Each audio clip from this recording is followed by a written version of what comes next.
ప్రభు పాద సన్నిధికి చేరవచ్చిన మిమ్మల్ని అందరిని బట్టి ప్రభుని స్తుతిస్తున్నాను. ఈరోజు మధ్యాహ్నం నూతనంగా వచ్చిన వారికి హృదయపూర్వకమైన వందనాలు.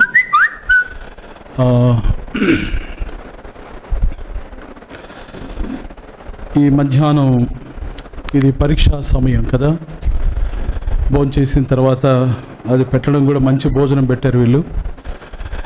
కాబట్టి మంచి భోజనాన్ని మనం కొంచెం తినడం మనకిష్టం లేదు, కాబట్టి తృప్తిగా తిన్నాం. ప్రేమ ఉంది కదా, ఓకే ఓకే. ఎంతమంది నేను చెప్పినట్టు చేశారు? ప్రేమ ఉందా? నీకు చేశారా? దేవునికి స్తోత్రం. ఓకే.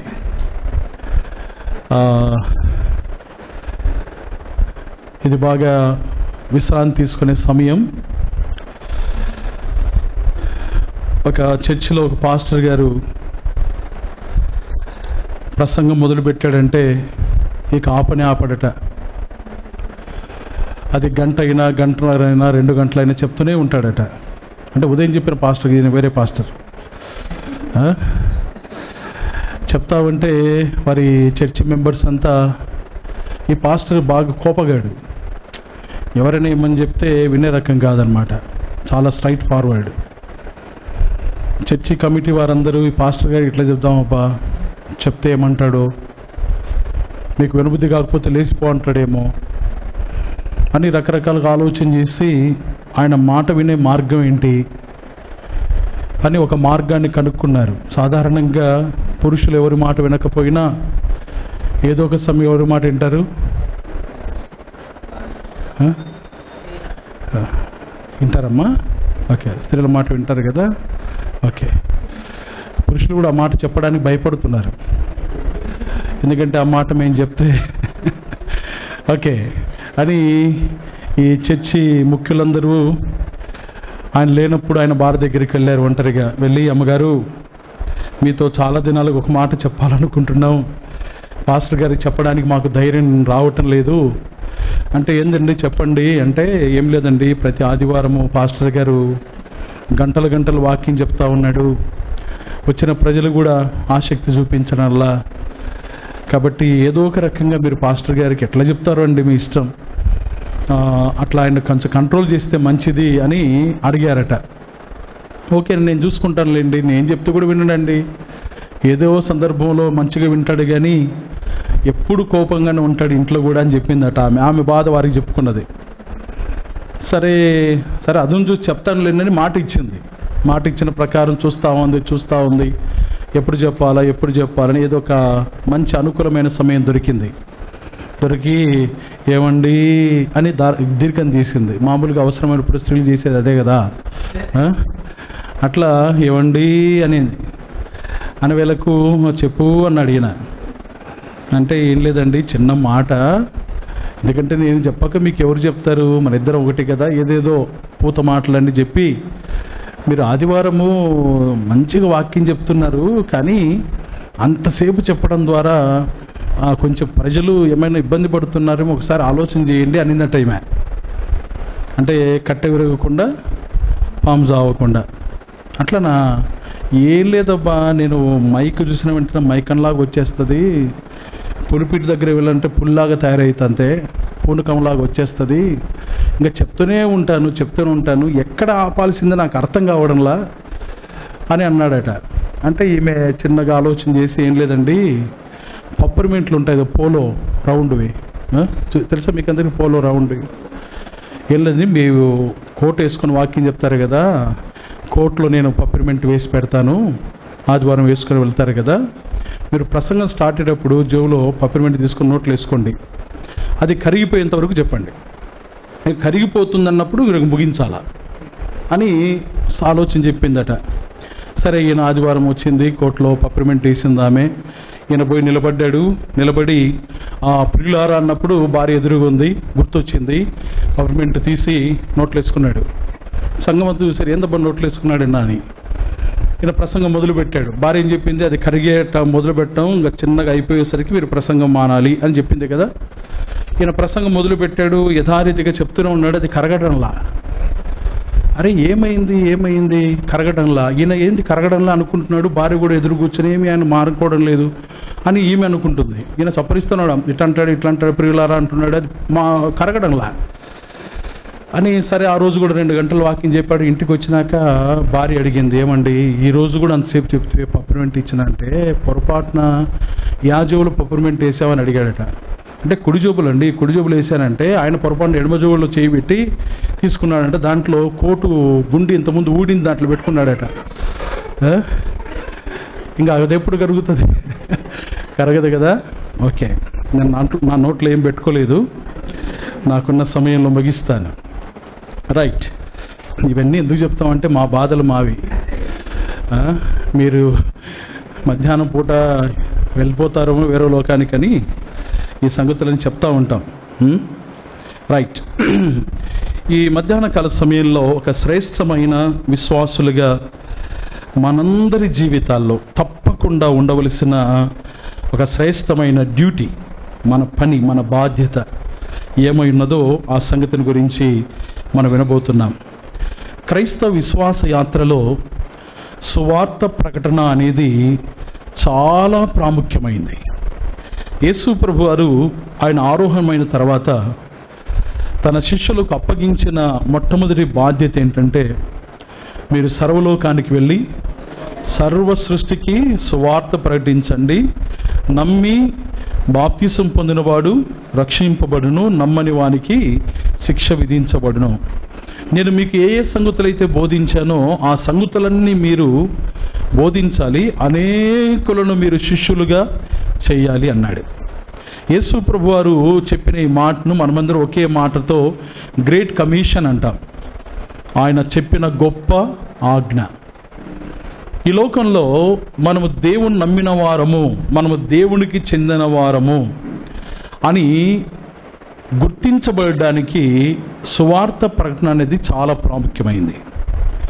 యేసు ప్రభువారు మన కొరకు ప్రాణం పెట్టకముందే, భూమి పునాదులు వేయబడకముందే క్రీస్తు యేసులో దేవుడు మనల్ని ఏర్పాటు చేసుకున్నాడు.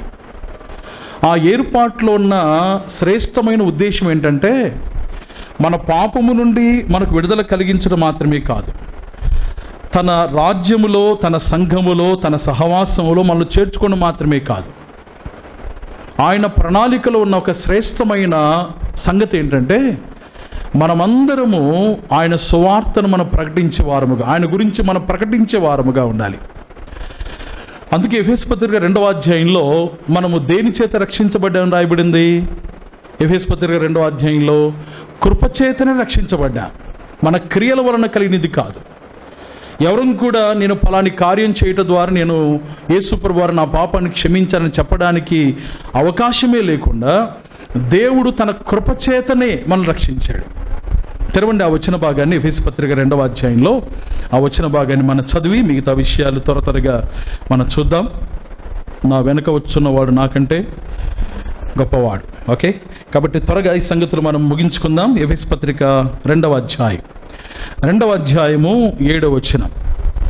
క్రీస్తు యేసు, లేకపోతే 5వ వచనం చదువు, 4-5. దేవుడు కరుణా సంపన్నుడై ఉండి మనము మన అపరాధముల చేత చచ్చిన వారమై ఉండినప్పుడు సహితం మన ఎడల చూపిన తన మహాప్రేమ చేత మనను క్రీస్తు కూడా బ్రతికించెను. కృపచేత మీరు రక్షింపబడి ఉన్నారు.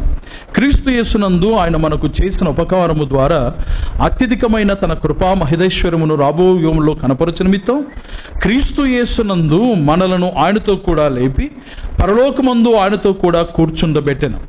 మీరు విశ్వాసము ద్వారా కృపచేతనే రక్షింపబడి ఉన్నారు. ఇది మీ వలన కలిగినది కాదు, దేవుని వరమే. ఇది క్రియల వలన కలిగినది కాదు గనుక ఎవడును అతిశయపడ వీలు లేదు. మరియు వాటి యందు మనము నడుచుకున్న వలనని వేటి యందు ఓకే వాటి యందు మనం నడుచుకున్న వలనని దేవుడు ముందుగా సిద్ధపరిచిన సత్క్రియలు చేయుటకై మనము క్రీస్తు యేసునందు సృష్టింపబడిన వారమై ఆయన చేసిన పని అయి ఉన్నాం. క్రియల చేత మనకు రక్షణ దొరకల. పాత నిబంధన కాలంలో క్రియల చేత వారు నీతిమంతులుగా తీర్చబడ్డారు. కానీ క్రొత్త నిబంధనలో యేసు ప్రభువు శిలువ కార్యం తర్వాత కేవలం కృపచేతనే మనకు రక్షణ దొరికింది. ఇందులో మన గొప్పతనం ఏదీ లేదు. నేను సువార్తను విన్నాను, పలానా మీటింగ్కి వెళ్ళాను, రాత్రంతా కూర్చున్నాను, ఏమి చెయ్యి, ఆయన కృప లేకపోతే మనకు రక్షణ లేదు. ఆయన కృపచేత రక్షించబడిన మన విషయాల్లో దేవుడు ముందుగా నిర్ణయించాడట. ఏం చేయడానికి?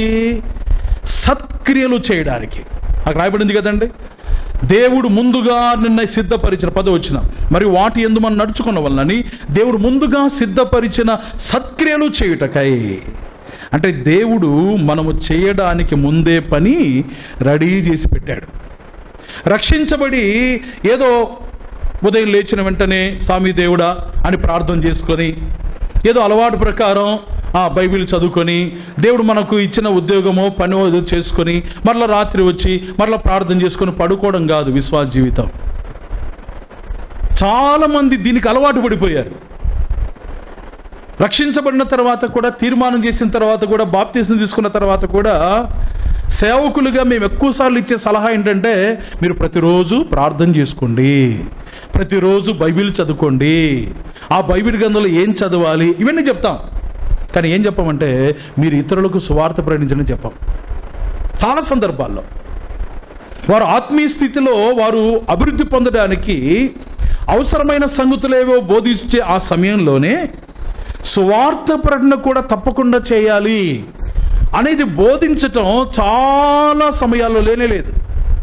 అంతెందుకు, సువార్త ప్రకటించిన తర్వాత నువ్వు రక్షించబడ్డావా, ఖచ్చితంగా బాప్తిసం తీసుకోవాలి అని చెప్పబోధ కూడా లేదు. సువార్త ప్రకటించినప్పుడే బాప్తిసాన్ని గురించి కూడా బోధించాలి, అది వాక్యక్రమం. కానీ మనం కొన్ని వదిలిపెడుతున్నాం అంతే. బాప్తిసం అంటే మరలా తీసుకోవాలి, వాటిని పరీక్షించాలి. ఎక్కడుంది బైబిల్? అదంతా లేదు కదా. ఓకే, కాబట్టి దేవుడు మనం చేయడానికి ముందే కొన్ని క్రియలు, మంచి క్రియలు మనం చేయడానికి దేవుడు నిర్ణయించాడు. ఆ క్రియల్లో ప్రాముఖ్యమైన క్రియ ఏంటంటే మనం ఇతరులకు ప్రభు గురించి ప్రకటించటం. నేటి దినాల్లో పూర్వకాలం నుండి అనేక పద్ధతుల్లో దేవుని సువార్త వివిధ స్థలాల్లో ప్రకటించబడుతూనే ఉంది. మనకు తెలిసిన పద్ధతులు చాలా ఉన్నాయి. బహిరంగ సువార్త కూడికలు ఏర్పాటు చేసి ఒక గ్రౌండ్లో కానీ ఒక స్థలంలో కానీ ప్రజలందరినీ పిలిచి వారికి సువార్త అందించటం, ఇదొక పద్ధతి, తప్పేం కాదు. ఆ విధంగా ప్రభుని అంగీకరించిన వారు అనేక వేల మంది ఉన్నారు. గృహ కూడికల దగ్గర, ఇంటి దగ్గర కూడిక ఏర్పాటు చేసుకొని ఆ వీధిలో ఉన్న వారందరికీ సువార్త ప్రకటించటం, ఇది గృహ కూడికల సువార్త. కొన్నిసార్లు మన ఇంటి కార్యక్రమాల్లో కూడా, వివాహం కావచ్చు, బర్త్డే కావచ్చు, లేకపోతే చనిపోయిన తర్వాత ఆదరణ కూడిక కావచ్చు, ఆ సందర్భాలు, వివిధ సందర్భాల్లో దేవుని సేవకులు ఆదరణ వాక్యంతో పాటు, వివాహ వాక్యముతో పాటు, మిగతా కార్యక్రమాలకు సంబంధించిన వాక్యముతో పాటు సువార్తను అందిస్తారు. అది కూడా ఒక రకమైన సువార్త సందేశాన్ని అందించడమే.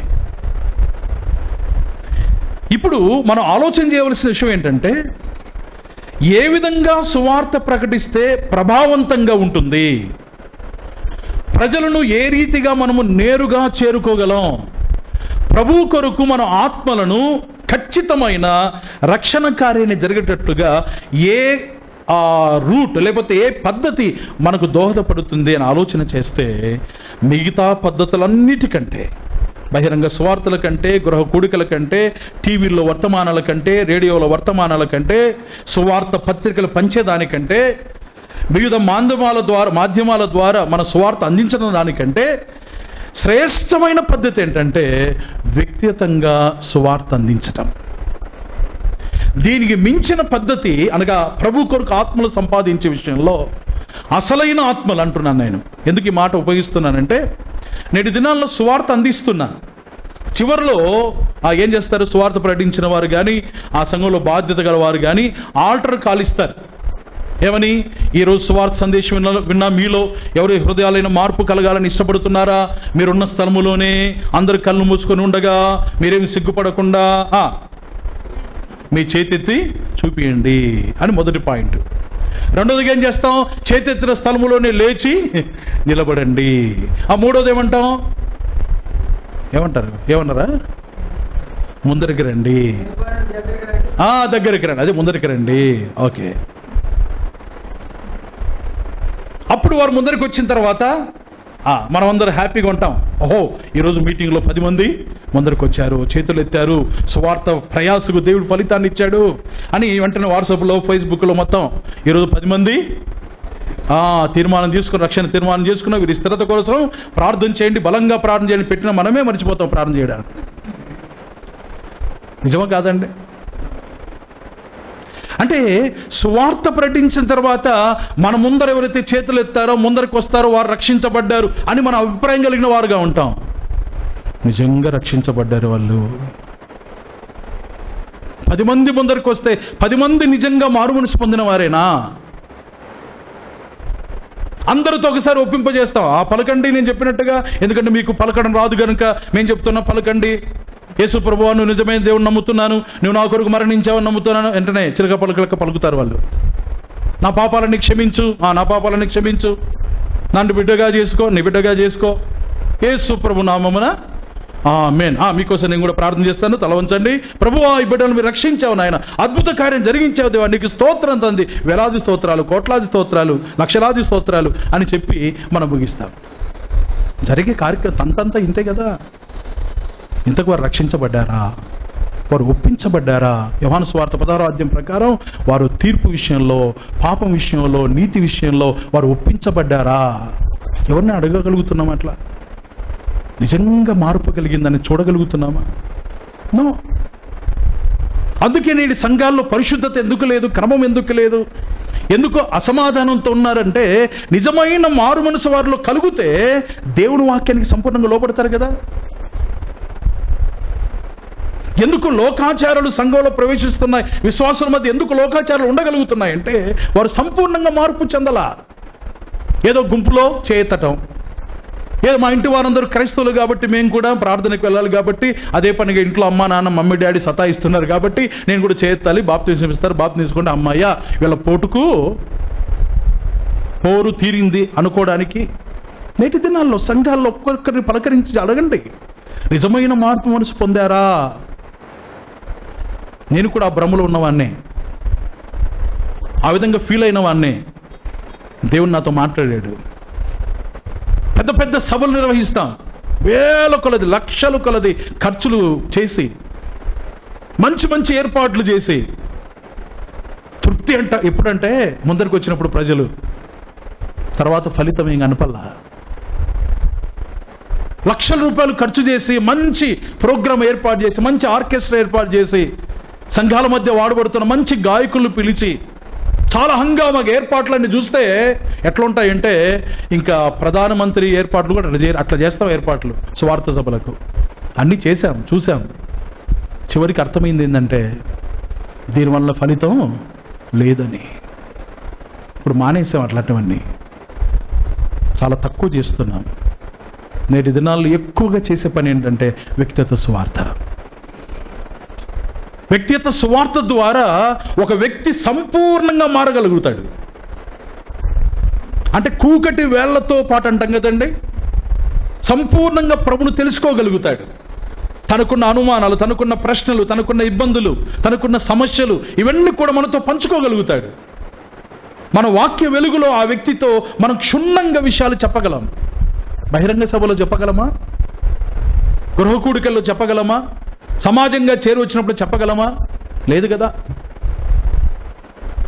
కాబట్టి వ్యక్తిగత సువార్త అనేది క్రైస్తవ విశ్వాస యాత్రలో చాలా ప్రాముఖ్యం. అది మన జీవన శైలిగా మారిపోవాలి. దేవుని పిల్లలుగా మనము సువార్త అనేది మన శ్వాసగా ఉండాలి. కనబడిన వారికి అంతా సువార్త పర్యటించే మనస్సు మనకు కలిగిన వారుగా ఉండాలి. నేను ప్రభు మహిమ కోసం చెప్తున్నాను.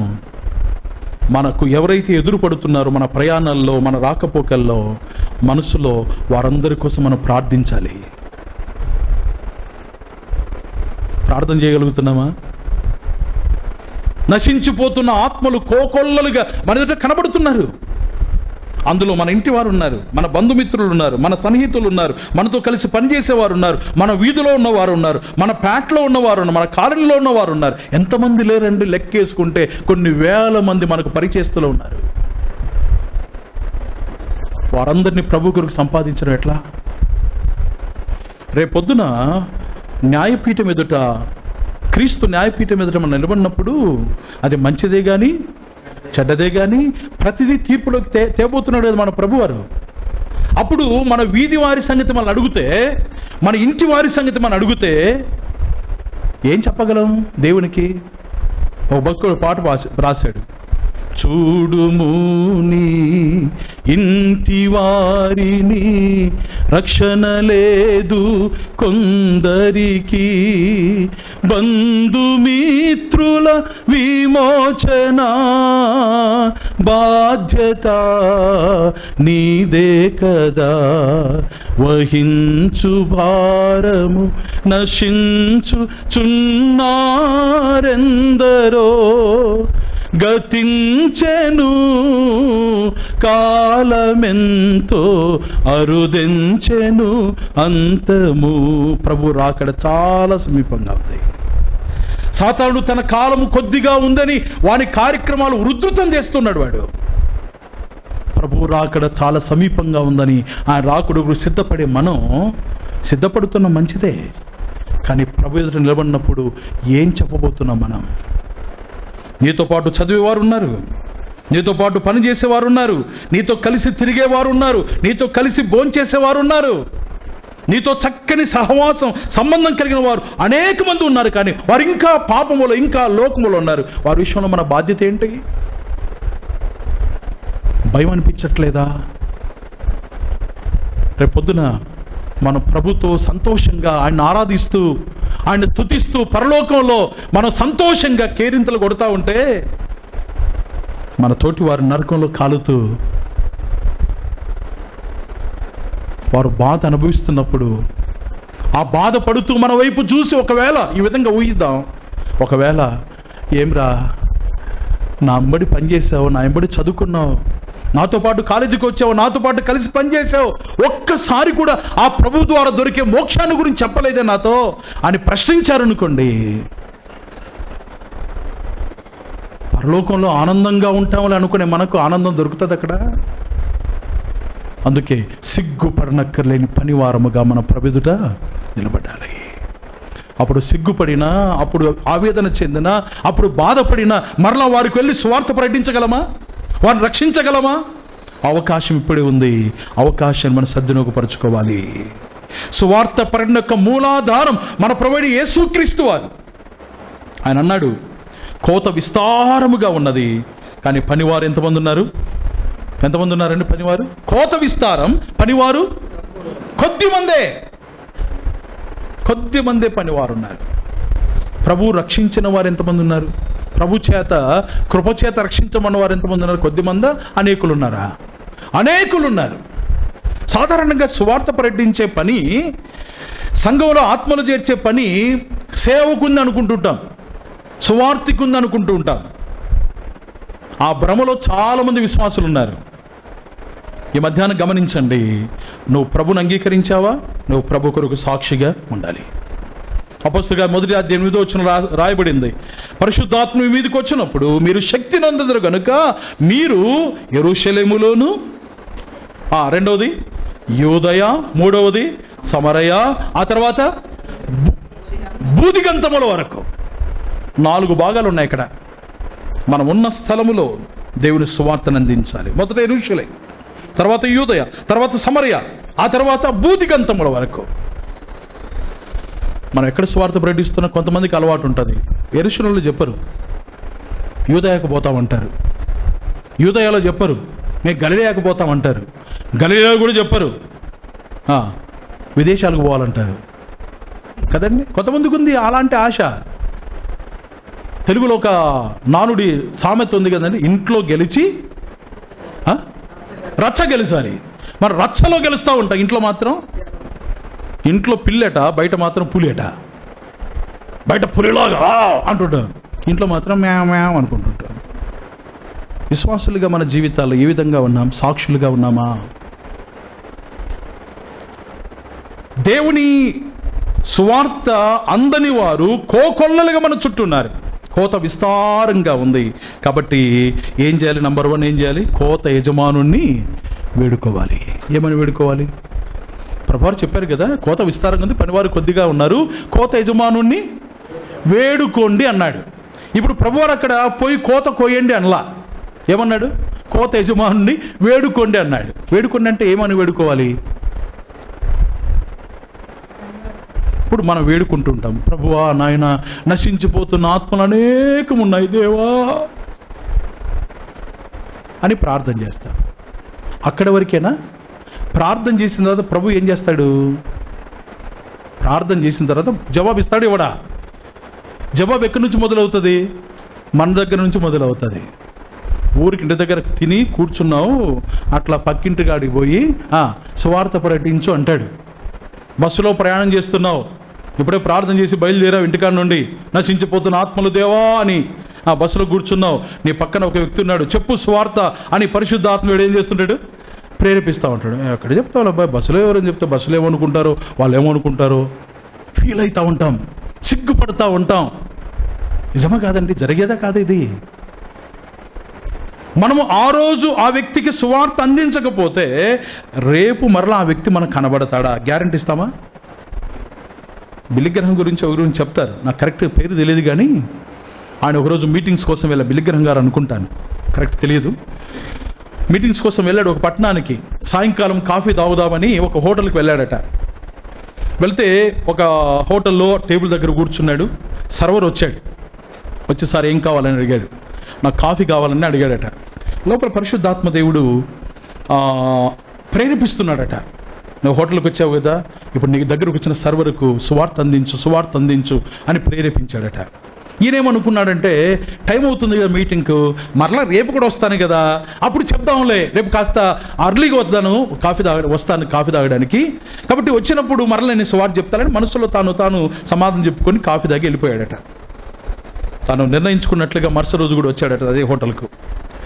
వచ్చి అదే టేబుల్ దగ్గర కూర్చొని వేరే సర్వర్ వచ్చాడు.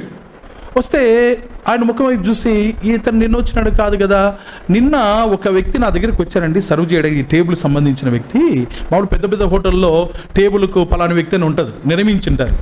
లాస్ట్ డే నిన్న దినాన్ని నేను వచ్చాను ఇక్కడికి, ఈ టేబుల్ దగ్గర నాకు కాఫీ ఇచ్చాడు ఒక వ్యక్తి, ఆ వ్యక్తి లేడా ఈరోజు అని అడిగాడట. ఈయన ఉద్దేశం ఏంటంటే సెలవు పెట్టాడేమో, లేకపోతే వేరే డ్యూటీ వేసారేమో అనుకున్నాడు. వెంటనే ఆ సర్వర్ తల ఉంచుకొని బాధపడుతూ, సార్ నిన్న రాత్రి ఆ వ్యక్తి ఇదే హోటల్లో నుంచి పనిచేసి ఇంటికి వెళ్ళాడు, ఇంట్లో ఊరేసుకొని చనిపోయాడు. అతని బాధలేంటో మాకు తెలియదు సార్. వెంటనే ఆ సేవకుడు పశ్చాత్తాపడ్డాడట. దేవా, నువ్వు నన్ను నిన్న ప్రేరేపించావు, నేను స్వార్థ ప్రకటించలేదు, ఆ వ్యక్తి ఇప్పుడు నరకంలో కాలుతూ ఉంటాడే అని బాధపడ్డాడట. దేవుని పిల్లలారా, దేవుడు ఎన్నిసార్లు మనల్ని ప్రేరేపిస్తున్నాడు స్వార్థ ప్రకటించడానికి. సిగ్గుపడి ఎంతమందికి స్వార్థ ప్రకటించట్లేదు. నామోషిగా మనం ఫీల్ అవుతూ ఎంతమంది మనం స్వార్థ ప్రకటించకుండా ఆగిపోతూ ఉన్నాం. ఆలోచన చేసుకుందాం. మన ప్రభువారు తన హృదయంలోని బాధను తాను వ్యక్తం చేస్తాం. కోత విస్తారంగా ఉంది, పనివారు కొద్దిగా ఉన్నారు, కోత వారిని పంపమని యజమానుని వేడుకోండి. మనం ప్రార్థించేవారుగా ఉంటే దేవుడు మనల్ని పనిచేసేవారుగా మలుస్తాడు. సువార్త యొక్క సారాంశం అంతా రోమాపత్రికలో మనకు కనబడుతుంది. సువార్త యొక్క సారాంశం అంతా రోమాపత్రికలో కనబడుతుంది. ఒక భక్తుడు ఆ సారాంశం అంతా క్రోడీకరించి రోమా మార్గం, ద రోమన్స్ రోడ్ అని ఒక స్ట్రక్చర్ ఏర్పాటు చేశాడు. అది నేను తీసుకొని చెప్తా ఉన్నాను.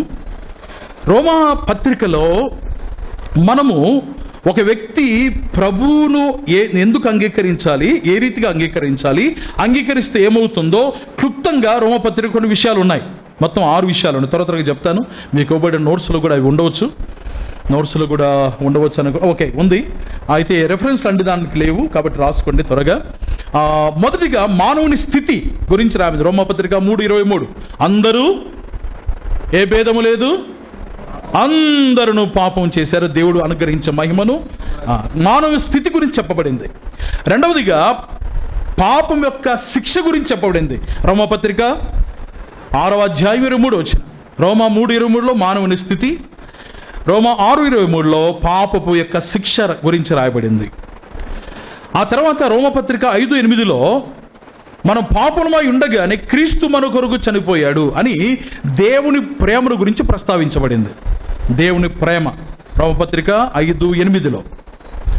ఆ తర్వాత మన నిర్ణయం, మన స్పందన ఏ రీతిగా ఉండాలో రాయబడింది. రోమపత్రిక 10వ అధ్యాయం 9-10 వచనాలు. యేసు ప్రభు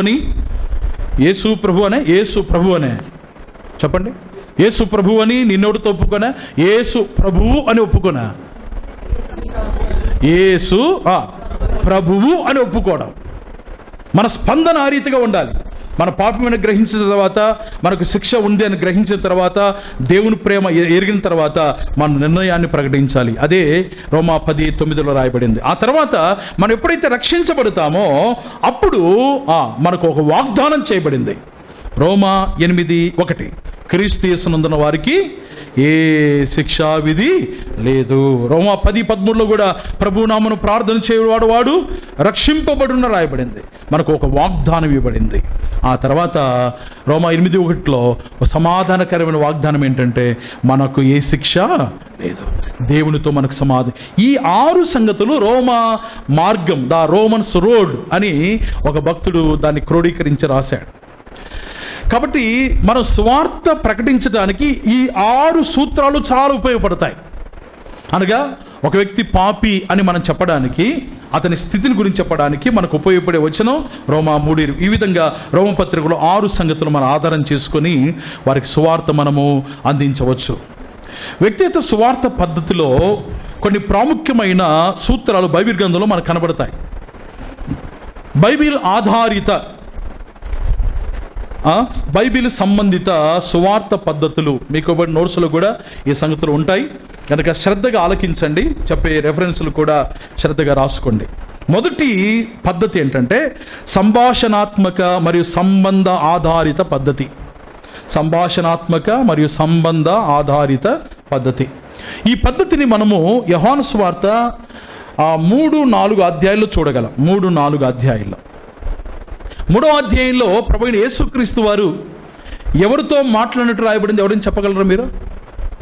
యోహాను సువార్త 3వ అధ్యాయంలో ప్రభువైన యేసుక్రీస్తు వారు ఎవరితో సంభాషించాడు? నికోదేముతో. ఓకే. 4వ అధ్యాయంలో ఎవరితో సంభాషించాడు? చెప్పిన వాళ్ళు చెప్పొద్దండి. ఓకే. 4వ అధ్యాయంలో యేసు ప్రభు వారు ఎవరితో సంభాషించాడు? యోహాను సువార్త 4వ అధ్యాయం విశ్వాసాన్ని తిరిగి బాగా పరిచయమైన అధ్యాయం. దేవుడు ఆత్మ గనుక ఆయన ఆరాధించేవారు. ఎట్లా ఆరాధిస్తున్నారు మీరు? చెప్పండి. ఆరాధించేవారు అందరూ ఆత్మతోను సత్యముతోను. ఎక్కడ రాయబడింది ఆ వచనం? యోహాను సువార్త 4:24. ఎంత కంటతండి. 4వ అధ్యాయంలో యేసు ప్రభు ఎవరితో మాట్లాడాడు? ఇవన్నీ చెప్తే కానీ చెప్పరా మీరు? సమరయ స్త్రీతో మాట్లాడాడు. 3వ అధ్యాయంలో నికోదేముతో మాట్లాడు. 4వ అధ్యాయంలో సమరయ స్త్రీతో దేవుడు మాట్లాడాడు.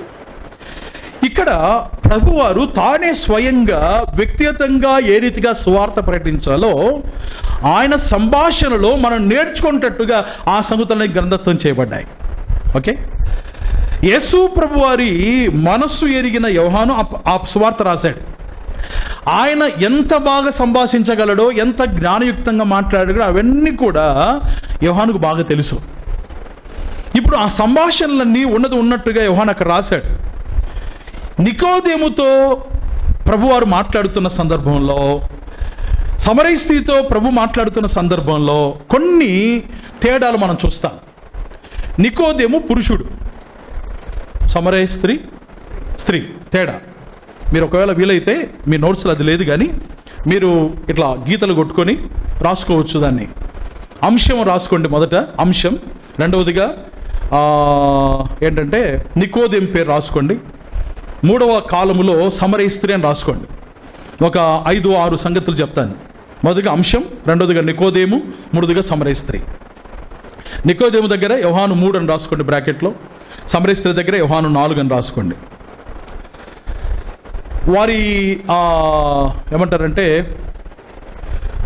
వారి లింగం అంటారు, ఇంగ్లీష్లో ఏమంటుందని జెండర్. Okay, gender.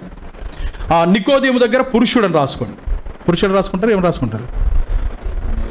పురుషుడే కదా రాసుకుంటుంది, రైట్. సమరయ స్త్రీ దగ్గర స్త్రీ అని రాయండి. ఓకే. ఇప్పుడు రెండవ భాగం ఏంటంటే సమయం, టైం. నికోదేముతో ప్రభు ఎప్పుడు మాట్లాడాడు? రాత్రివేళ, సమయం రాత్రివేళ రహస్యంగా మాట్లాడాడు. సమరయ స్త్రీతో మధ్యాహ్నం, పగలు బహిరంగంగా మాట్లాడాడు. ఓకే, ఈ 2 సందర్భాలు. మూడవది, ప్రభువారు చేసిన సంభాషణలో నికోదేము ప్రభువును సంపూర్ణంగా అర్థం చేసుకోలేకపోయాడు. అంతేనండి జరిగింది అక్కడ. కానీ సమరయ స్త్రీ ఏం చేసింది? యేసు ప్రభువారిని అర్థం చేసుకుంటూ మాట్లాడింది. నికోదేము ప్రభువారి గురించి ఏమి అక్కడ చెప్పలా. ఆయన చెప్పింది విన్నాడు, నెమ్మది ఉన్నాడు, అంతే. రెస్పాన్స్ ఏమీ లేదు. అవునయ్యా, నువ్వు చెప్పేది కరెక్టే, నీ యందు నేను విశ్వాసం ఇస్తున్నాను, నేను అధికారిని కాబట్టి నేను బయటికి రాలేను, ఏమీ లేదు, మౌనంగా ఉన్నాడు. కానీ సమరయ స్త్రీ యేసు ప్రభువారిని అర్థం చేసుకుంటూ మొదట ఆయన చూసినప్పుడు మొట్టమొదటిగా ప్రభును చూసి ఆమె అన్నమాట ఏంటి? యూదుడవు అన్నాడు. నువ్వు యూదుడవు, నేను సమరయ స్త్రీ. ఆయన యూదుడని గుర్తుపట్టింది. రెండవదిగా ఆమె సంభాషణలో ఆయన అయ్యా అయ్యా అయ్యా, సార్ సార్ అని పిలిచింది. మొదట యూదుడవు కదా నువ్వు అనింది. రెండవదిగా అయ్యా అని పిలవడం ప్రారంభించింది. అయ్యా అని 3 వచనాల్లో ఉంది. 11 వచనం, 15 వచనం, 19 వచనం. ఎన్నో అధ్యాయం? 4వ అధ్యాయం. అందరు ఇక్కడే ఉన్నారా? ఉన్నవారందరూ గట్టిగా ఆమేన్ చెప్పండి, లేని వారందరూ హల్లెలూయా చెప్పండి. ఓకే, అందరూ జాగ్రత్త వినాలి. యేసు ప్రభు వారిని మొదట ఆమె యూదుడు అనుకున్నది. తర్వాత గౌరవిస్తూ ఏమనింది? అయ్యా అనింది.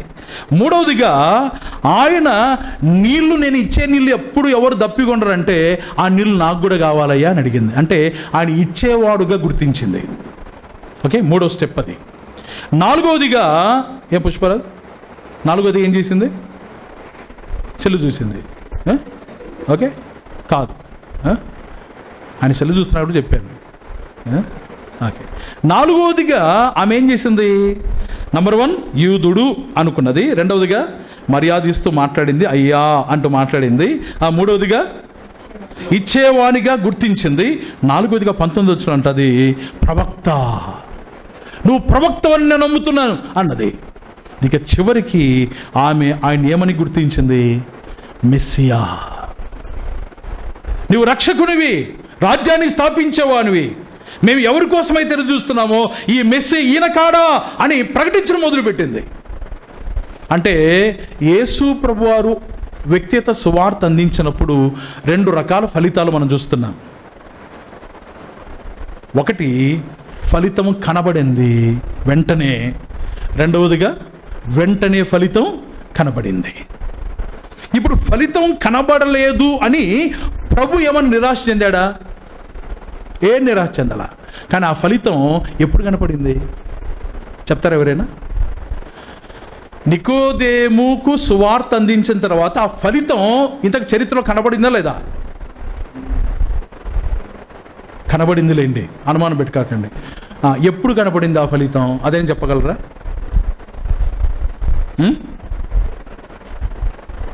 యేసు ప్రభు వారు మరణించిన తర్వాత ఆయన సమాధి దగ్గర కదా.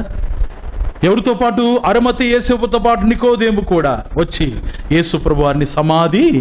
అంటే యేసు ప్రభు వారు వ్యక్తిగతంగా సువార్త ప్రకటించినప్పుడు ఫలితం వెంటనే కనపడలా. మనకు ఫలితం కనపడితేనే మనకు తృప్తి అవుతుంది. మన ముందర వాళ్ళు తీర్మానం చేయాలా, ఇంతవరకు చెప్పినట్టు చేతులు ఎత్తాలా, అంతా మన ముందు జరిగితేనే అమ్మయ్యా అనుకుంటాం. ఈ మధ్య నేను ఒక ప్రార్థన నేర్చుకున్నా, అంటే ప్రభు నేర్పిన ప్రార్థనలేండి. సువార్త ప్రకటించిన తర్వాత, దేవా సువార్త ప్రకటించాం, వీరిలో కొందరినైనా పరలోకంలో చూసే భాగ్యమే నాయనా అని ప్రార్థన చేయటం. అట్లా మనం ప్రార్థన చేయాలి.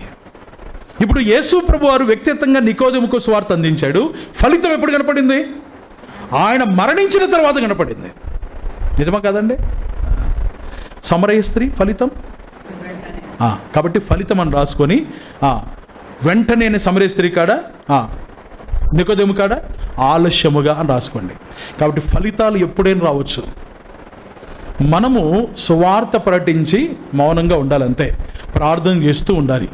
సువార్త ప్రకటించడం మన బాధ్యత, కార్యం జరిగించటం ఆయన బాధ్యత. ఆయన కార్యం జరిగిస్తాడు. మన పని మనం చేస్తే దేవుడు చేయవలసిన పని దేవుడు చేస్తాడు. కాబట్టి వారి విశ్వాస ప్రకటన ఒకటిది రహస్యమైనది, రెండవదిగా బహిరంగమైనది. ఇది వారి యొక్క తేడాలు మనం చూడగలం. సమరీ స్త్రీతో ప్రభువారు మాట్లాడిన సందర్భంలో కొన్ని సంగతులు మనము ఆలోచన చేయాలి. ఏంటంటే, ఆయన సువార్త ప్రకటిస్తున్నప్పుడు ఆయన సాంప్రదాయ పద్ధతులన్నీ చెరిపివేశాడు. మామూలుగా యూదులకు సమరయులకు బొత్తిగా సరిపోదు. అంటే పచ్చి గడ్డి వేస్తే పచ్చి గడ్డి కూడా ఏమవుతుంది? మండుతుంది. మన తెలుగులో అంటుంటాం కదా, యూదులకు సమరయులకు అంత తేడా. సమరయులు అంటే యూదులకు అసహ్యం. వారు కనబడ్డారంటే అసలుకు యూదులు నచ్చరు. అందుకే యూదుల సమాజ మందిరాల్లో కానీ యూదుల దేవాలను కానీ సమరయులు వచ్చి ఆరాధించడానికి లేదు, బలు అర్పించడానికి లేదు. అందుకోసం వారు కొండ మీద ఏర్పాటు చేసుకున్నారు. వారు యూదులకు దూరంగా ఉన్నారు. దూరంగా ఉన్న సమరయుల దగ్గరికి ఎవరు వచ్చారండి? ప్రభువారు వచ్చారు. అంటే సామాజిక కట్టుబాట్లను ప్రభువారు ఏం చేశారు? తుంచేశాడు. ఇంక ఏం తేడా లేదు. మనం మందిరానికి వచ్చి ప్రభుని అంగీకరించి సంఘంలో ఆరాధన చేస్తూ కొత్తగా ఎవరైనా వచ్చారు, మనోళ్ళేనా కొంచెం కనుక్కో, మనోళ్ళేనా? వినపడింది నా మాట? వినపడినట్టు అమాయకంగా చూస్తున్నారు మీరందరూ. కొంచెం మనోళ్ళేనా, కొంచెం ఎంక్వైరీ చేయి. అంటే ఎట్లా కనుక్కుంటావన్నా మనోళ్ళ? అది వాళ్ళ బంధువులు ఎవరో కనుక్కో. ఆ ఊర్లో ఏమన్నా పరిచయస్తున్నారు కనుక్కో. మన తిప్పలండి. ఎక్కడ? సంఘంలో. యేసు ప్రభువారు కట్టుబాట్లన్నీ తీసేస్తే మనం అన్నీ కట్టుబాట్లు మనల్లా కాదా? రెండా? తేలిందాకా వదిలిపెట్టవానా? వదిలిపెట్టను అంటున్నావా? వదిలిపెట్టరు. ఓకే వదిలిపెట్టను అన్నట్టు వినపడితే నాకు ఓకే. తేలిందాకా ముఖం చూస్తుంటే కొంచెం ఏదో మనులు కాదన్నట్టు ఉందన్నా. ముఖం చూస్తేనే ఎందుకండి తిప్పలన్నీ? ఎందుకండి ఇవన్నీ? క్రైస్తవులుగా, దేవుని నమ్ముకునే పిల్లలుగా ఈ కట్టుబాట్లు మనకు ఉండొచ్చా? చెప్పండి, మొదట ఆ మాట చెప్పండి. ఉండొచ్చా? పెళ్ళిళ్ళప్పుడు అన్న సంఘంలో చెప్పండి అన్న, ఓకే. కానీ పెళ్ళిళ్ళ దగ్గరకు వచ్చేసరికి ఖచ్చితంగా మంచి విశ్వాసి బ్రదర్, సంఘంలో మంచి పరిచారకులాడట, సండే స్కూల్ కూడా చెప్తుంది అన్న, చాలా సంతోషం అన్న, కనుక్కున్నాను మనలో కాదా? అట్టే కనుక్కుండే పాట అయితే నాకు చెప్పకండి అని చెప్తున్నా నేను. నేటి దినాల్లో పేరుకు మన విశ్వాసులం పిచాచులు లెక్క ఉన్నాం. పట్టి పీడించి కదా. ఇంతకు మనం దేవుని మనసు గలవారమేనా? ఉదయం అన్న నా దగ్గర కూర్చొని మాట్లాడుతూ, అన్న పిల్లలకు పెళ్లి విషయం ఏమైనా ఆలోచన చేస్తున్నావా అని అడిగాడు. ఆయన బాధ్యతగా. నాకు చాలా సంతోషం వేసింది. ఎందుకంటే ఎవరు పట్టించుకోవడం ఉన్నారు ఈ కాలంలో? ఎవరు దిక్కు వాళ్ళదే కదండి. అన్న దగ్గర కూర్చొని అదే పనిగా పిల్లలు ఎంతవరకు చదివారన్నా, అయిపోయినాయి కదా, పెళ్ళిళ్ళు ఏమన్నా ఆలోచన చేస్తున్నారని అడిగాడు. అడుగుతున్నప్పుడు నేను చెప్పాను, అన్న ప్రభువుని నమ్ముకొని మంచి విశ్వాసయుండి సేవ ఆలోచన కలిగి ఉన్న అమ్మ ఎవరైనా పర్వాలే, ఏ కులమైనా పర్వాలా. మా ఇంట్లో తీర్మానం చేసుకున్నది అది.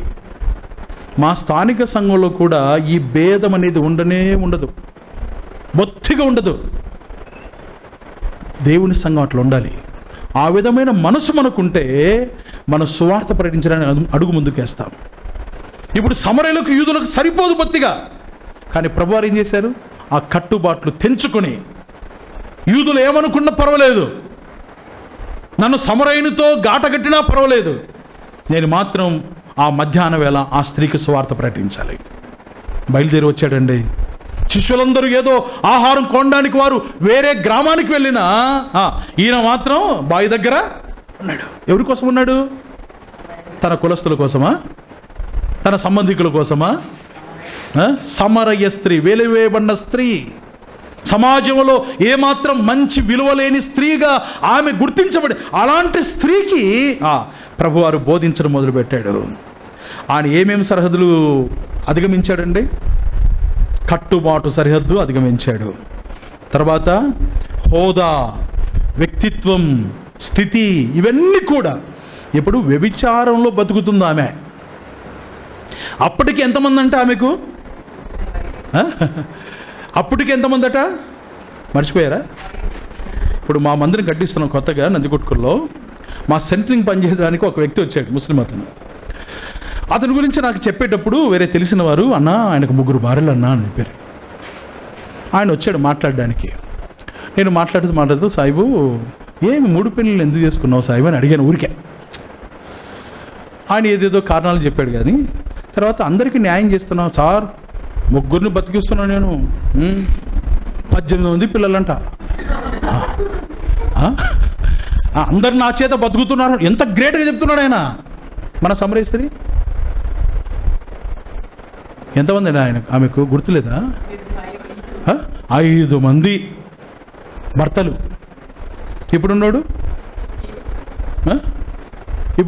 కీప్, అంతే, కీప్ అన్నాడు అంతే. ఆమె కీప్ అనింది, ఆయన కీప్ అన్నాడు అంతే. కీప్ అంటే ఊరుకోండు అని, అంతే కదండి, అంతేనా కాదా? ఓకే. అలాంటి స్త్రీతో కూడా ఎవరు మాట్లాడుతున్నారండి? మనము అలాంటి వాళ్ళు ఉన్నారనుకో, వెంటనే వేస్ట్, సాక్ష్యం లేదు, ఏం లేదు, బ్రతుకు అంత హీనం. వాళ్ళు ఎదురైతే దరిద్రంగా మనకెదురు కావాలా? ఏమ్మా స్త్రీలు అలాంటి స్త్రీలతో మాట్లాడడానికి ఇష్టపడుతున్నారా? వారితో మాట్లాడితే వాళ్ళు ఏమనుకుంటారో, ఎవరైనా ఏమని అనుకొని మన స్వార్థ ప్రకటించాలంతే. ప్రభువారు ఆ కట్టుబాటు కూడా, లేకపోతే ఆ తేడా కూడా అధిగమించాడు. దేవుని ప్రేమ ఇవన్నీ మనకు కనబడకుండా చేస్తుంది. దేవుని ప్రేమ మనలో లేకపోతే అవన్నీ అడ్డుబండలుగా వస్తాయి. ఇప్పుడు యేసు ప్రభువారు శిలువ కార్యం తర్వాత జరగబోయే ఆ శ్రేష్టమైన విమోచన కార్యం, సంఘ ఏర్పాటు అనేది ఎరగని వాడుగా పేతురు ఏమంటున్నాడు? అది నీకు దూరం అవునుగాక అన్నాడు. ఏది? శిలువ మరణం. ప్రభువారు ఏమన్నారు? పేతురు, ఎంత ప్రేమయ్యా నా మీద, ఐ లవ్ యూ పేతురు, నువ్వు ఒక్కరివే నాయన నా పక్షాన్ని మాట్లాడుతున్నావు, నన్ను అర్థం చేసుకుని నువ్వే. వాడు రొమ్ము నానుకుంటాడు, ఏం అర్థం చేసుకోడు, నువ్వు ఒక్కరివే అర్థం చేసుకున్నావు, శబాష్ అన్నాడా? ఏమన్నాడు? ఎవరినన్నాడమ్మా? ఎవరినన్నాడు? సాతానాని పేతురునన్నాడు. దేవుని కార్యానికి ఏదైతే అడ్డుగా ఉందో అదంతా సాతానే. అంటే మన కులం అడ్డుగా వస్తుందా? అదేంది? సాతానే. ఇప్పుడు సాతాన్ని ఏం చేసినట్టు మనం చెప్పండి. ఇప్పుడు సాతాన్ని మన హృదయంలో ప్రతిష్ఠించుకున్నాం. క్రీస్తును ప్రభువుగా ప్రతిష్ఠించుకున్న మనం సాతాన్ని కూడా చేరేసి పక్కన మన హృదయంలో నువ్వు కూడా కూర్చో, ఎందుకైనా మంచిది అని ఆయన కూడా కూర్చోబెట్టుకున్నాం. అంతేనండి.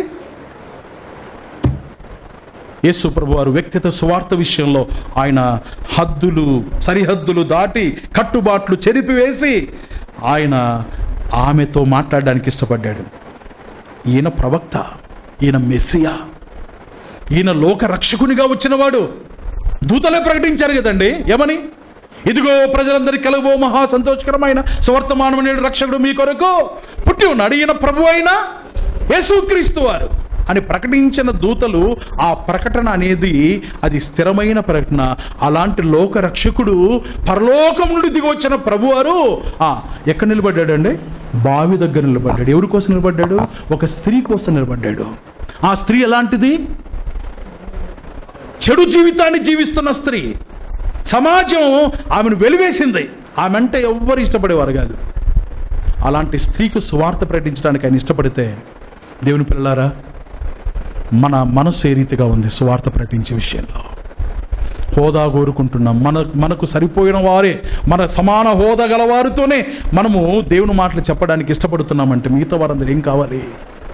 ఆలోచన చేద్దాం. కాబట్టి యేసు ప్రభువారు సాంప్రదాయ సరిహద్దులను ఆయన చెరిపివేశాడు. సాధారణ సంభాషణ వైపు తాను మాట్లాడుతూ వచ్చాడు. సాధారణంగా మాట్లాడాడు అంతే. అమ్మా నాకు కూడా నీళ్ళు ఇవ్వు అని అడిగాడు. అంతేనా ప్రారంభించింది? సింపుల్గా సంభాషణ స్టార్ట్ చేశాడు. వ్యక్తిత్వ సువార్తలో మనము కర్నూలులో ఒక ఆయన ఉండేవాడు, సుబ్బయ్య అని. ఆయన బట్టల వ్యాపారం చేసేవాడు. నేను చిన్న వయసులో మా ఇంటికి మాటి మాటికి వచ్చేవారు. ధర్మవరం సిల్క శ్రీనివాసులు గారు, సుబ్బయ్య గారు మాటి మాటికి వచ్చేవారు. ఆయన సువార్త ప్రకటించే ఎట్లా ఉంటుందంటే, ఎవరైనా ఎదురయ్యారు అనుకో, ఏ బాబు యేసుపురం నమ్ముకో నీ పాసుగోల లేకపోతే నరకానికి పోతా ఉంటాడు. డైరెక్ట్ అంతే.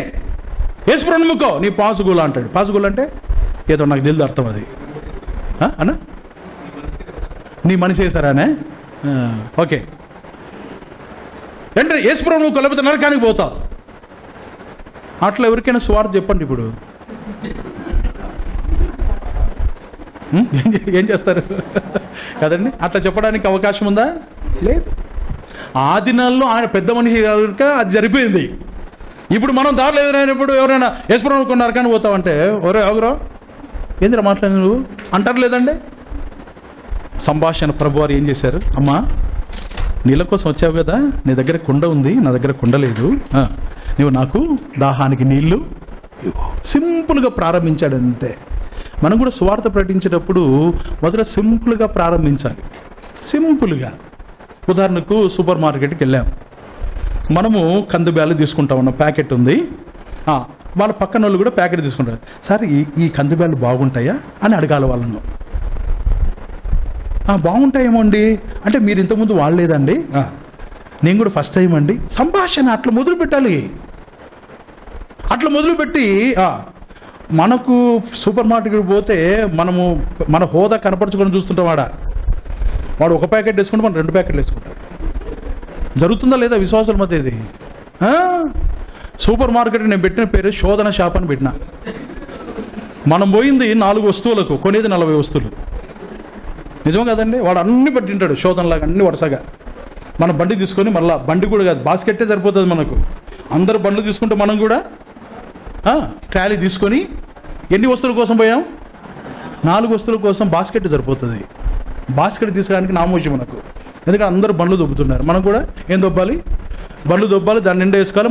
మనము అంతే, వాడు మనం దొబ్బుతాడు అంతే లాస్ట్గా, కదండి? Okay, right. ఇప్పుడు సంభాషణ సింపుల్గా ఉండాలి, సర్వసాధారణంగా, జస్ట్ సమయానుకూలంగా వారితో పరిచయం పెంచుకోవాలి. ఈరోజు మన కందిబ్యాలు బాగున్నాయి అడిగాం, మళ్ళీ ఒక నెలకు మళ్ళీ సరుకులకు పోతాం కదా, అప్పుడు మళ్ళీ వాళ్ళు దేవుడి కృపను బట్టి మనం వారి కోసం ప్రార్థన చేస్తుంటే మనం పోయినప్పుడు వాళ్ళు కూడా వస్తారు ఖచ్చితంగా. వెంటనే చూసిన వెంటనే మన వైపు చూసి వాళ్ళకేం గుర్తొస్తాయి? కందిబ్యాలు గుర్తొస్తాయి. అంతేనండి? మన వైపు చూసి నవ్వుతారు, చిరునవ్వు. మనం కూడా నవ్వుతాం. వచ్చారండి మీరు కూడా ఈసారి కూడా, ఓకే సంతోషం అండి. ఓకే, చిన్నగా పరిచయం మొదలవుతుంది.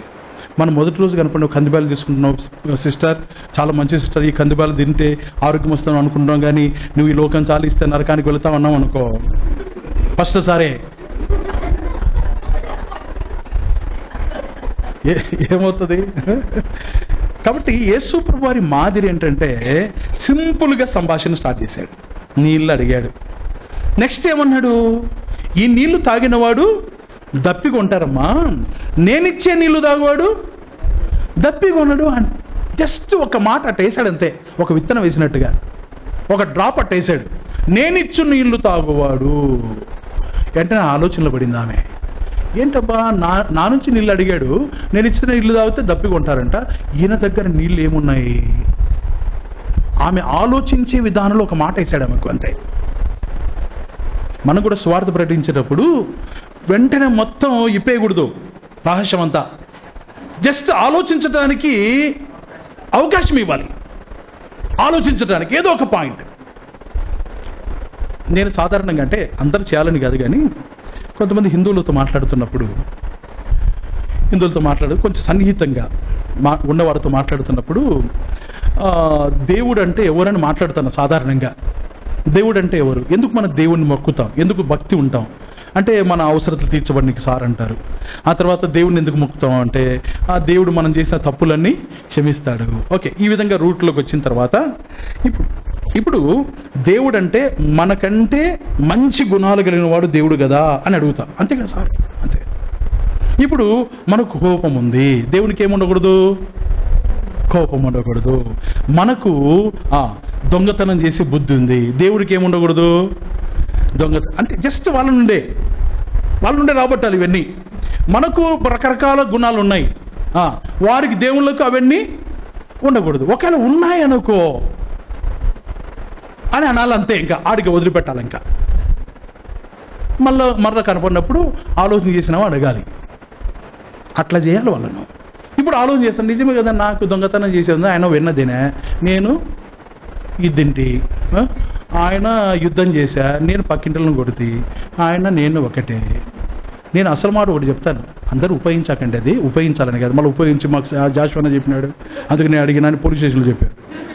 నేనేమంటానంటే మాట్లాడుతూ ఇంకా సన్నిహితమైన తర్వాత నీకు పెళ్ళయిందా అని అడుగుతా.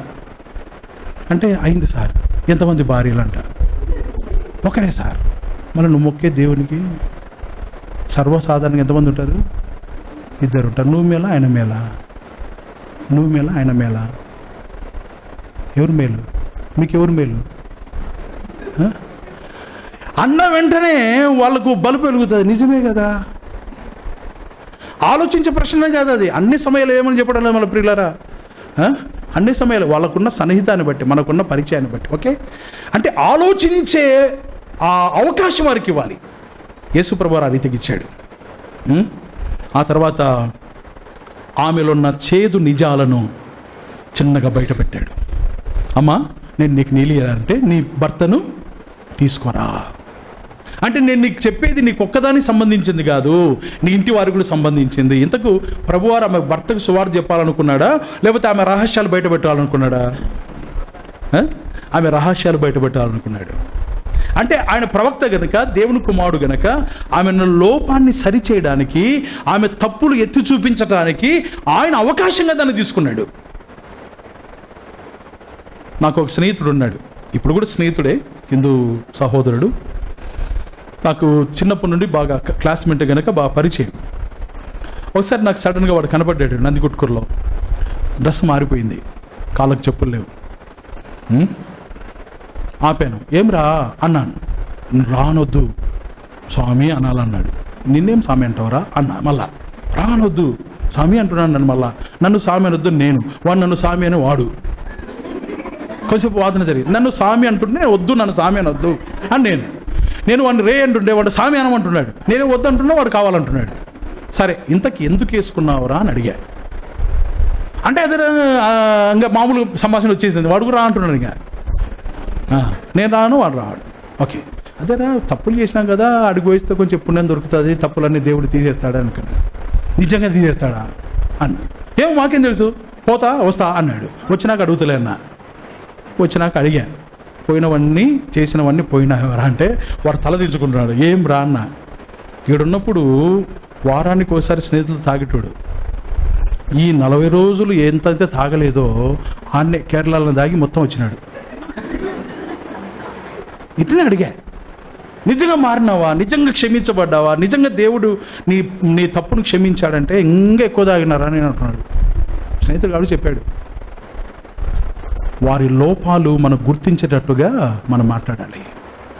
వారి లోపం ఏదైతే లోపం ఉందో, ఏదైతే వారి అవసరత ఉందో, వారు ఎలాంటి తప్పులు ఉన్నారో వారిని గుర్తించేటట్టుగా మనం మాట్లాడాలి అనేది యేసు ప్రభువారు మాట్లాడిన సంభాషణలో మనము నేర్చుకోగలం. నికోదేముతో ఈ విధంగా మాట్లాడాల, సింపుల్గా ఆయన అడిగిన దానికి నేను చెప్పాడు, సింపుల్గా అయిపోయింది. ఓకే, ఇది మొదటి పద్ధతి. ఎంతసేపు చెప్పాలో నాకు చెప్పాలి సహోదరులు. ఓకే, ముగిస్తాను త్వరగా. రెండవది ఏంటంటే ప్రత్యక్ష బోధన లేక లేఖన వివరణ పద్ధతి. ప్రత్యక్ష పద్ధతి లేకపోతే లేఖన వివరణ పద్ధతి, ప్రత్యక్ష బోధన మరియు లేఖన వివరణ పద్ధతి. ఈ పద్ధతిని మనము ఫిలిప్పు నపుంసకుడైన కందాకే రాణి కింద ఫైనాన్స్ మినిస్టర్ ఉన్నాడు ఒక ఆయన, వారి మధ్య మనం చూడగలం.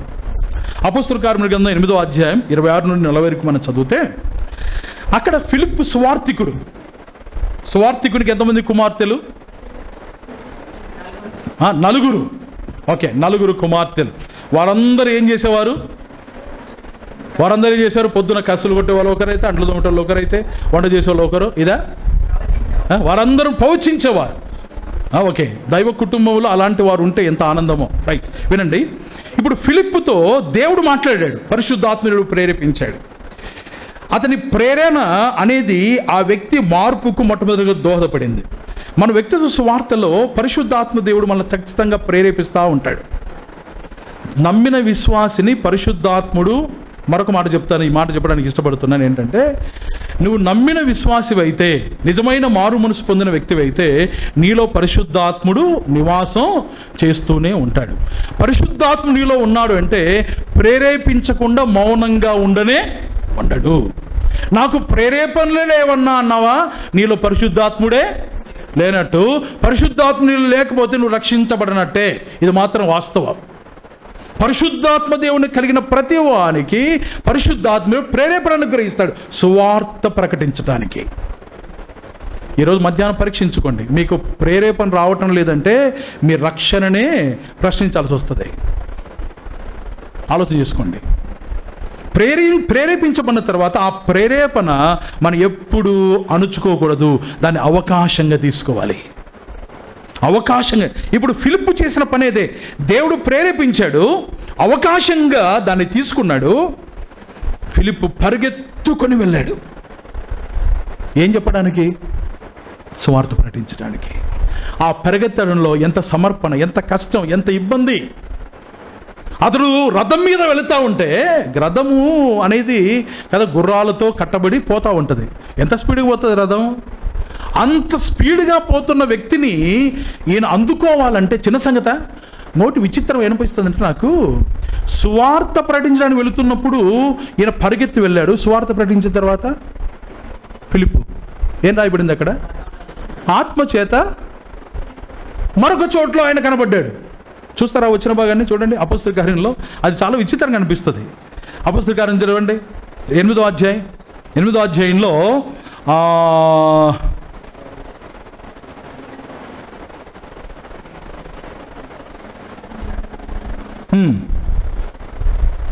30వ వచనంలో ఫిలిప్పు దగ్గరికి పరిగెత్తుకొని పోయి ఉందా? 30వ వచనంలో.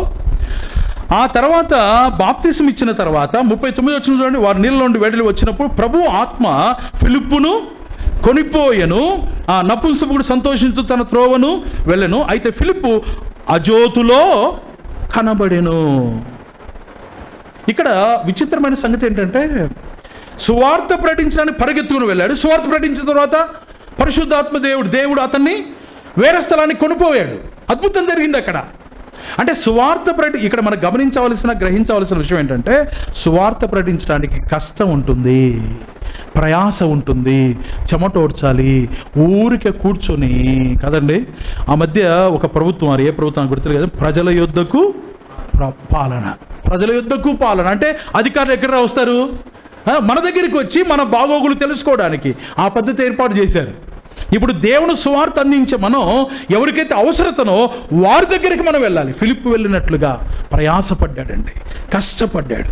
వ్యక్తిగత సువార్తలో ఇలాంటి కష్టాన్ని మనం పడేవారుగా ఉండాలి. ఖర్చు కావాలి. దారిలో ఒకరు కనపడ్డారు, తెలిసిన కనపడితే సువార్త అనుకుని ఏం చేసామంటే టీ తాగుదామా అని పిలిచాం. ఓకే, ఈవినింగ్ టీ తాగుదామని వచ్చారు. ఇద్దరు కలిసి టీ తాగిన తర్వాత ఇప్పుడు బిల్లు ఎవరు కట్టాలి? పిలిచినోడే, సువార్త ప్రకటించవలసిన వాడే కట్టాలనా? వీడు ఊరుకుంటాడు. ఊరికే మాట వరుసకు నేను ఇస్తాను అంటున్నాడు, తీయనే తీయడు. నేను ఇస్తాను అంటుంటాడు, జోబులో ప్యాకెట్ తీయనే తీయడు. ఇప్పుడు మనం ఎవరైతే సువార్త ప్రకటించాలనుకున్నామో, మన సువార్త ప్రకటిస్తే మనకు గౌరవం, మర్యాద ఇస్తాడా వ్యక్తి? ఖర్చు అయ్యేది ఎంత అండి? 10 రూపాయలు, 20 రూపాయలు. టీ తాగించిన తర్వాత మనం 2 మాటలు చెప్తే వింటాడా లేదా? వానే డబ్బులు కట్టామన్నాం అనుకో, మనం చెప్పేది చెప్పాను మొదలు పెట్టామనుకో, నా పన్ను దగ్గర పోతా అంటాడు. నిజమా కాదండి? ఖర్చు కావాలి, ఖర్చు పెట్టాలి. ఖర్చు పెట్టడానికి ఏమాత్రం ఇబ్బంది పడకూడదు. ప్రయాస ఉంటుంది, కష్టం ఉంటుంది, ఖర్చు ఉంటుంది. మనం ఆత్మలు సంపాదించాలంటే సులువుగా ఆత్మలు సంపాదించలేం. ఖర్చు పెట్టాలి, అవసరాన్ని బట్టి ఖర్చు పెట్టే వారంగా ఉండాలి. మూడవదిగా, అతను ఏదైతే చదువుతున్నాడో ఆ చదివే విషయం నీకు అర్థమవుతుందా లేదా అని ఫిలిప్పు ప్రశ్నించాడు.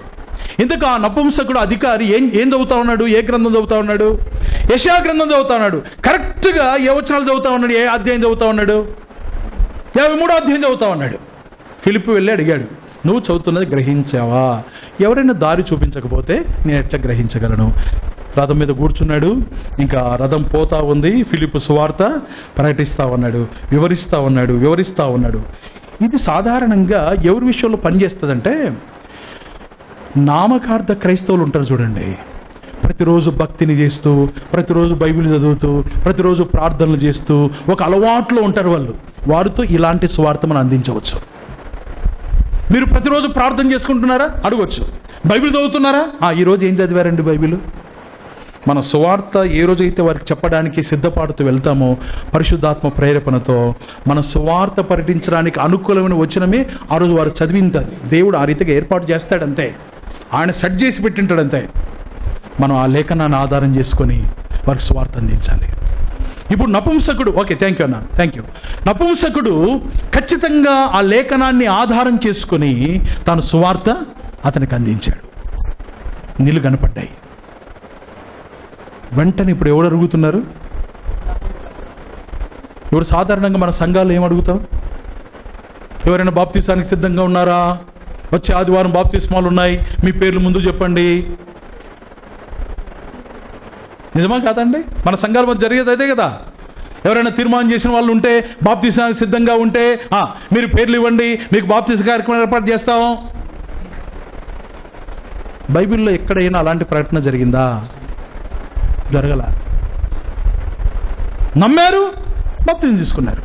అంటే సువార్త ప్రకటించిన ముందుగా నేను జ్ఞాపకం చేస్తాను, సువార్త ప్రకటించిన సమయంలోనే బాప్తిసాన్ని గురించిన అవగాహన ఫిలిప్పు కల్పించాడు. అంటే సంపూర్ణ సువార్త అంటే ఏంటి? ఊరికే తీర్మానం చేయటం, పాపాలు ఒప్పుకోవడం కాదు. పాప క్షమాపణ విషయంలో దేవుడు అవలంబించవలసిన మార్గం ఏదైతే ఉందో దానంతా మనం బోధించాలి. సువార్త ప్రకటనలో సంపూర్ణంగా సువార్త, అదే సంపూర్ణ సువార్త. మనం సగం చెప్పి సగం మళ్ళీ చెప్పడానికి ప్రారంభిస్తాం. అందుకోసమే మనం మరలా బాప్తిసం అనేది సపరేట్గా బోధించడం అవసరం వస్తుంది. తప్పడంలా అది, మా సంఘాలు కూడా తప్పడంలా అది. ఎందుకంటే సువార్త ప్రకటించే రోజే బాప్తిసాన్ని గురించి చెప్పడానికి మనకు సమయం దొరకడంలా, వీలు దొరకడంలా, అలాంటి ఆలోచన కూడా చాలా మందిలో లేదు. ఇప్పుడు ఫిలిప్పు సంపూర్ణంగా సువార్త ప్రకటించాడు. నీళ్లు కనపడిన వెంటనే నపుంసకుడు అడుగుతున్నాడేమని, నీళ్ళు ఉన్నాయి, నాకు బాప్తిసం ఇచ్చడానికి ఆటంకం ఏమని ఉందా? అప్పుడు ఫిలిప్పు, ఏం లేదండి, మీరు ఈ ఆదివారం శనివారం మందిరానికి వచ్చారు కనుక మళ్ళీ ఒక 4 వారాలు మందిరానికి రండి, వాక్యాన్ని బాగా వినండి, మీకు వాక్యం అర్థమైతే అప్పుడు అడగండి, ఇస్తామండి అన్నాడా? చెప్పండి, అన్నాడా? ఏమండి ఆటంకం ఏమన్నా ఉందా అంటే, ఏం ఆటంకం లేదు. నాకేం ఆటంకం నువ్వు బాప్తిసం తీసుకుంటానంటే? మనకేం ఆటంకం ఉండే? అర్థమైంది, బాప్తిసం తీసుకున్నాడు. వ్యక్తిగత సువార్త ద్వారా సంపూర్ణ ఫలితాన్ని మనం పొందగలం అనే దానికి ఇది కూడా ప్రత్యక్ష బోధన అనేది చాలా ప్రాముఖ్యమైనది. మూడవదిగా సందర్భోచిత పద్ధతి, మేధోపరమైన పద్ధతి. సందర్భోచిత మరియు మేధోపరమైన పద్ధతి, సందర్భానికి అనుకూలంగా సువార్త అందించటం. ఇది ఏథెన్స్లో పౌలు బోధించిన బోధ. అక్కడ విగ్రహాలు చాలా ఉన్నాయి, బలిపీఠాలు చాలా ఉన్నాయి. వారు చాలా భక్తిపరులు. వారి భక్తి ఏం చేసిందంటే, తెలియబడిన దేవునికని ఒక బలిపీఠాన్ని వారు కట్టారు. అన్ని దేవుళ్ళకు కట్టి తెలియబడిన దేవునికి. ఇప్పుడు కొంతమంది వాళ్ళ హోటల్లో, వాళ్ళ ఇళ్ళల్లో అందరి దేవుళ్ళు ఫోటోలు పెట్టుకొని ఉంటారు. అందులో యేసుప్రభు ఫోటో కూడా పెట్టింటారు.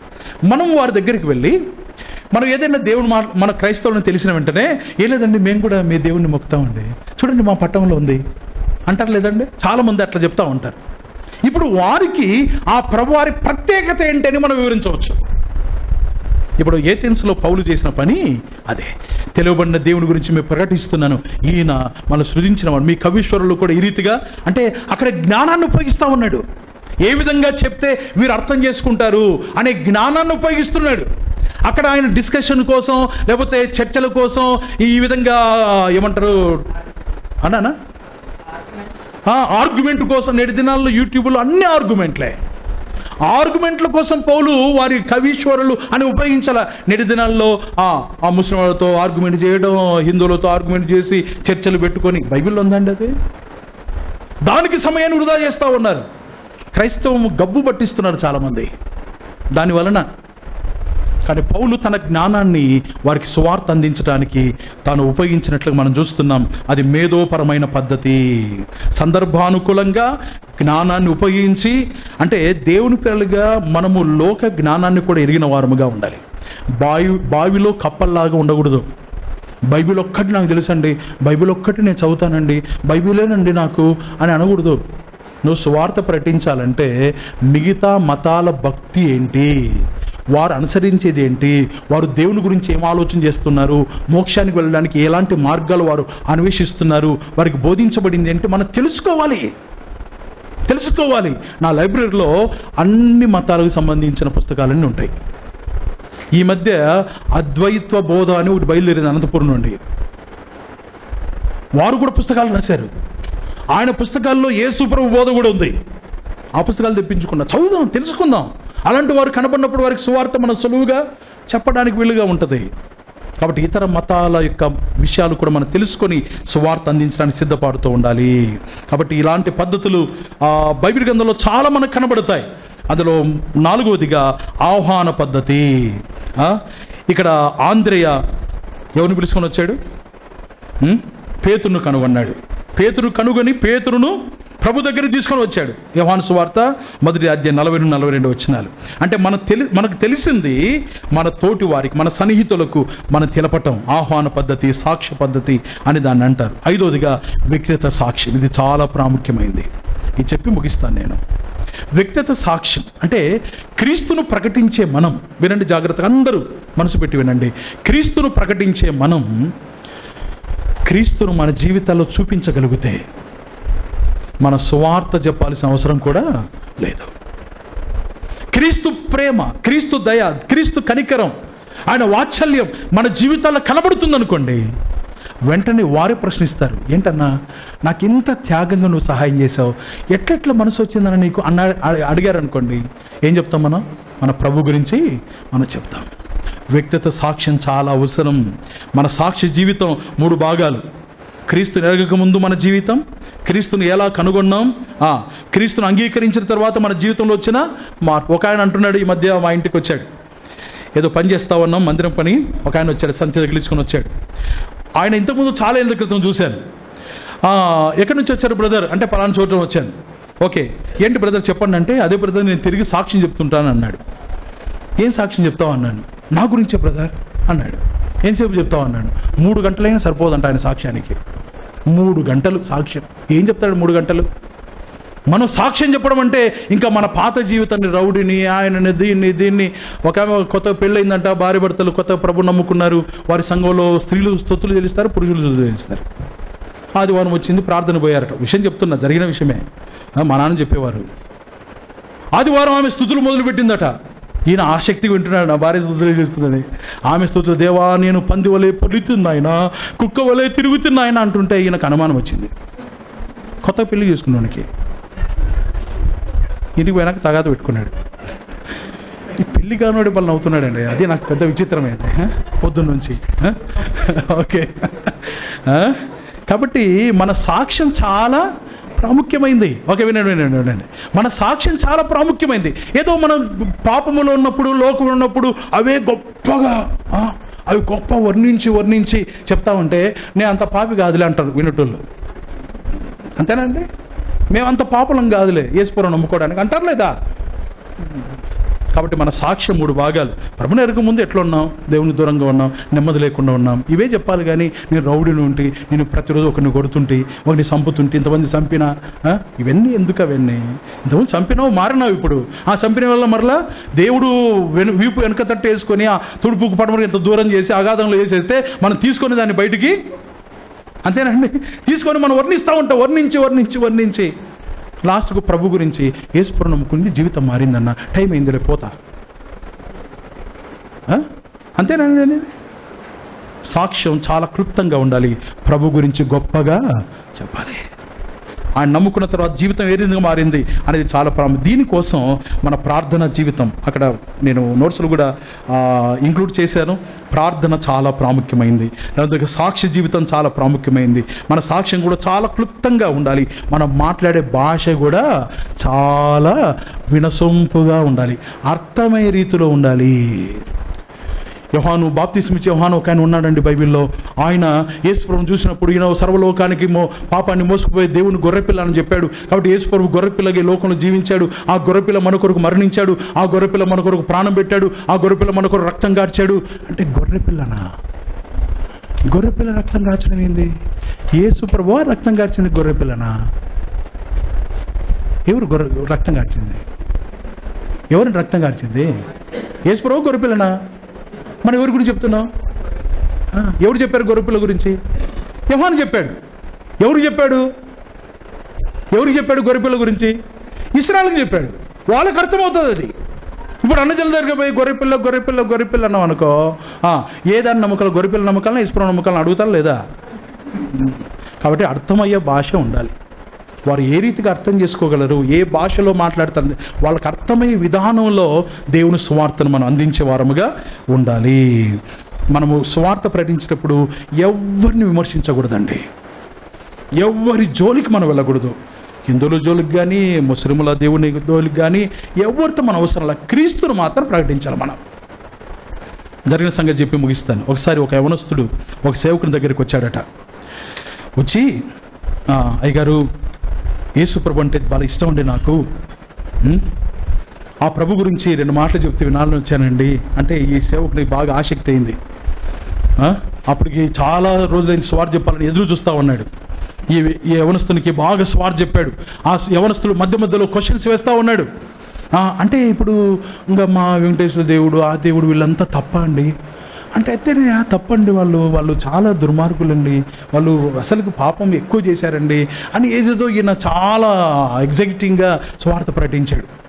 స్వార్థ ప్రకటిస్తే వెంటనే వస్తుంది, నిజమేనండి, మీరు తీర్మానం చేస్తారా? ఒప్పుకోండి, నేను చెప్పినట్టు ఒప్పుకోండి, నేను పాపిని ఆయన, నేను విగ్రహారాధన చేశాను, క్షమించు, అది చేశాను, క్షమించు అంత ప్రార్థన చేయించినాక ఏమొస్తూ నేరుగా పోలీస్ స్టేషన్లో పోయి రికార్డు వినిపించాడు. నాకు ఒక పాస్టర్ మా దేవుని విమర్శిస్తూ మాట్లాడాడు, కేసు బుక్ చేసుకుంటారా లేదా? ఈ కాలం అలాంటిది. మన జ్ఞానయుక్తంగా ప్రకటించాలి సువార్త. మరొక శ్రేష్టమైన సంగతి ఏంటంటే, మన సువార్త ప్రకటించడానికి మన తోటి వారితో మంచి సంబంధ బాంధవ్యాలు ఉండాలి. మీ వీధిలో ఎవరైనా చనిపోయారా? ఒక క్రైస్తవురాలిగా, క్రైస్తవునిగా ఏం చేయాలి? పోయి దర్శించాలి, వారిని పలకరించాలి, ఓదార్చాలి. మరుసటి రోజు భూస్థాపన, ఆ రాత్రి ఏం చేయాలి? మనం ఫ్లాస్క్ నిండా టీ తీసుకొని వారింటికి వెళ్ళి, రాత్రి మేలుకుంటారు కదా, టీ తాగండి, పొద్దున్నే టిఫిన్ తీసుకొని వస్తాము. ఎప్పుడైనా చెప్తున్నాం మనం వారికి? ఆ విధంగా చేయగలిగితే వారితో మంచి స్నేహం ఏర్పడుతుంది. ఏదైనా బర్త్డే కార్యక్రమం ఇంట్లో జరిగినప్పుడు వారిని ఆహ్వానించాలి, వారికి భోజనాలు పెట్టాలి, వారిని ప్రేమించాలి. వారు హాస్పిటల్లో ఉన్నారు, వెళ్ళాలి, పరామర్శించాలి. కొంతమంది వెళ్తారు, వెళ్ళి వారి కోసం చేసిన క్యారియర్లు వీళ్ళు తిని వస్తారు. ఎవరు? విశ్వాసులే. చాలామంది బంధువులు ఉన్నట్టున్నాయి, చాలా క్యారియర్లు వచ్చినాయి, మీకు చాలా పార్సల్స్ వచ్చినాయి అని అనటం, తినండి, భోజనం టైం అయింది కదా, తినండి. వద్దులే తినాలని ఉంటుంది లోపల. వెళ్ళింది రోగి దగ్గరికి, మనం దర్శించడానికి, ఆదరించడానికి వెళ్ళాం, కడుపు నిండా తిని బాగా బంధువులు మంచిగా తెచ్చినట్టున్నారు మీకు అని చెప్పి వస్తున్నాం అనుకో, ఎట్లా ఉంటుంది? ప్రేమానుబంధాలు, సహాయ సహకారాలు మన తోటి వారితో, మన బంధువులు కావచ్చు, మన పొరుగు వారు కావచ్చు, మన వీధిలో ఉన్నవారు కావచ్చు, వారితో మన సంబంధం ఎప్పుడైతే పటిష్టంగా ఉంటుందో, ప్రేమతో ఉంటుందో, అప్పుడు వారిని ప్రభు కొరకు మనము సులువుగా సంపాదించగలం. దేవుని పిల్లారా, నేను ముగిస్తున్నాను. వ్యక్తిగత స్వార్థ విషయంలో మనం అడుగు ముందుకు వేయాలి. అనేకులు ప్రభు కొరకు సంపాదించాలి. ప్రభు దగ్గర నిలబడినప్పుడు మనం మెప్పు పొందే దేవుని పిల్లగా మనం ఉండాలి. తల ఎత్తుకొని నిలబడే వారంగా ఉండాలి. సిగ్గుపడని అక్కర్లేని వారముగా మనం ఉండాలి. ఆ రీతిగా మనం సిద్ధపడదాం. దేవునికి మన జీవితాలు అంకితం చేసుకుందాం. ప్రభువా, నీకోసం నన్ను వాడుకోయ్యా, నీ కొరకు ఒక ఆత్మని రక్షించడానికి సహాయించి. ఒక భక్తుడు అన్నాడు, ఈ దినం ఒక ఆత్మను సంధించు, ఈ సంవత్సరం ఒక ఆత్మను సంపాదించు. ఒక తీర్మానం తెక్కుని మనం వెళదాం. తల వంచని చిన్న మాట ప్రార్థన చేస్తాను. తల వంచండి, చిన్న మాట ప్రార్థన మనసులో. దేవా, నాతో నువ్వు మాట్లాడినందుకు స్తోత్రమయ్యా. నీ కొరకు ఆత్మను సంపాదించడానికి నాకు ప్రేరేపణ ఇస్తున్నావు. నీ కొరకు పని చేసే శక్తిని నాకు అనుగ్రహించు నాయన. నా జీవితాన్ని బాగు చేయి. నేను నీ కొరకు ఆత్మను సంపాదించాలి. నశించిపోతున్న వారిని నీ కొరకు నేను సంపాదించాలి దేవా అని ప్రభు సన్నిధిలో తీర్మానం తెకుండా వెళదాం. ఆ ప్రభువారు మనకు ద్వారాలు తెరుస్తారు, మన ధైర్యపరుస్తాడు, మనల్ని వాడుకుంటాడు. ప్రియతండ్రి, మీ నామానికి స్తోత్రం. మీ వాక్యాన్ని బోధించడానికి, మేమందరం శ్రద్ధగా ఆలకించడానికి మీరు చేసిన సహాయాన్ని బట్టి మీకు స్తోత్రం. ముందున్న సమయాన్ని కూడా మీరు దీవించండి.